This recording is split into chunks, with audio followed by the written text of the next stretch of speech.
These megaports are linked by mega ships. The largest, the ultra-large container vessels, or ULCVs, have a capacity of over 14,000 20-foot containers and are far too big to fit through the Panama Canal or the smaller estuarine harbours of the world. These ULCVs run regular services to a timetable, so shippers can plan well ahead.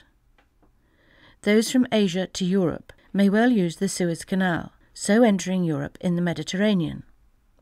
It's 8 or 9 days sailing from Suez to Antwerp or Rotterdam, another 3 or 4 to Hamburg.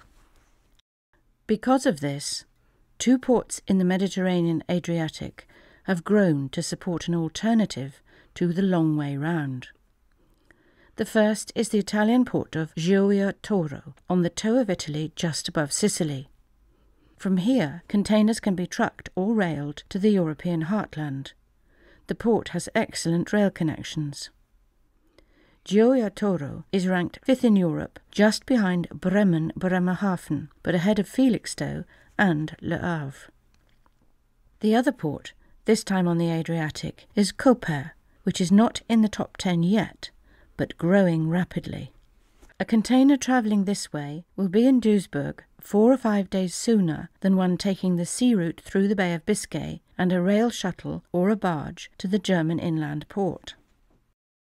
Today in Europe, Rotterdam may be number 1 in terms of container movements, but Hamburg is close on its heels. If anything, Hamburg is even more important as a feeder port than Rotterdam. It is the hub for services to the Baltic, in part because it is the most northerly megaport before the Kiel Canal.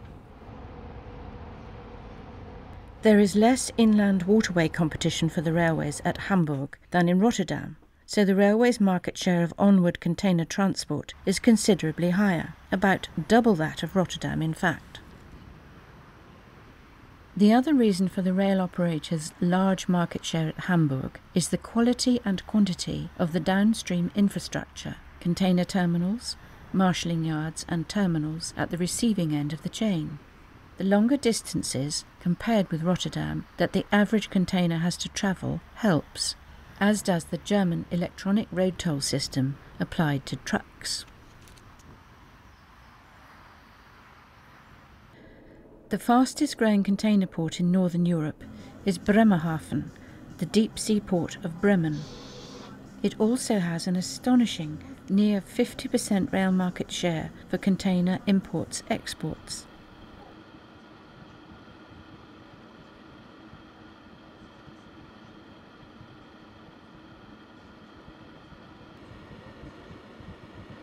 Bremen is ranked number 4 in Europe for container transfers, number 2 for car import-exports, which puts it ahead of Rotterdam in that sector. Even the extra capacity provided by Bremerhaven is not regarded by the Germans as sufficient for the foreseen demand, so a new deep-water port is being built at Wilhelmshaven at the seaward end of the Weser. The Belgian port of Antwerp is number 3 in Europe, number 12 in the world, the obvious direct competitor to Rotterdam. Like Rotterdam, the port is building new capacity, in the case of the Belgian port, on the west bank of the Schelde.